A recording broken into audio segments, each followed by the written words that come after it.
Que doit faire une entreprise pour sortir d'une récession plus forte qu'avant? Lors des périodes de récession comme celle que nous connaissons actuellement et que nous allons encore connaître pendant plusieurs mois, les entreprises ont surtout tendance à réduire leurs coûts. Est-ce vraiment la meilleure solution? Pour le savoir, des chercheurs ont étudié la stratégie de 4700 entreprises américaines pendant 3 périodes de récession, du début des années 80 au début des années 2000. Les résultats de leur étude sont assez déprimants. Lors de ces 3 périodes de récession, 17% des entreprises ont fait faillite.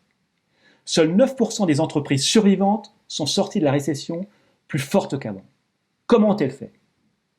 Plusieurs stratégies sont envisageables, mais seule l'une d'entre elles est optimale. La stratégie défensive consiste avant tout à réduire les coûts et à geler les investissements. Elle est très courante, mais peu efficace.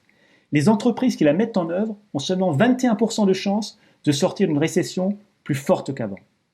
L'explication? Cette stratégie démotive le personnel et détruit les ressources et compétences de l'entreprise. Lorsque la croissance est de retour, l'entreprise est trop affaiblie et ne parvient pas à redémarrer.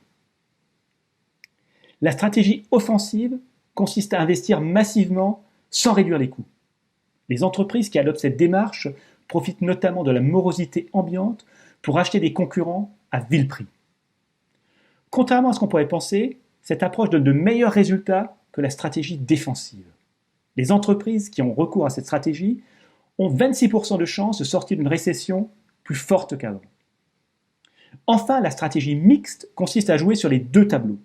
L'entreprise réduit les coûts pour accroître ses chances de survivre à la récession et elle investit pour être prête à redémarrer après la récession. Intellectuellement, cette stratégie fait sens.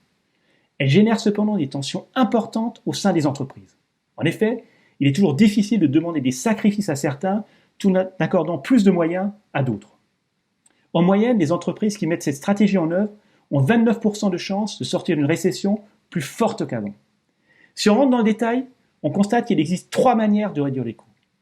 Réduire les effectifs, améliorer l'efficience opérationnelle ou faire les deux. Et 3 manières d'investir.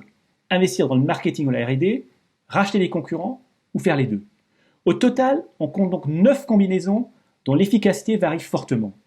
La combinaison optimale consiste à réduire les coûts en accroissant l'efficience opérationnelle plutôt qu'en réduisant les effectifs, tout en effectuant les 2 types d'investissements.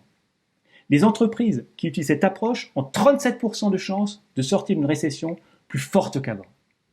En bref, pour sortir d'une récession par le haut, une entreprise doit réduire ses coûts, mais pas uniquement. Elle doit également continuer à investir.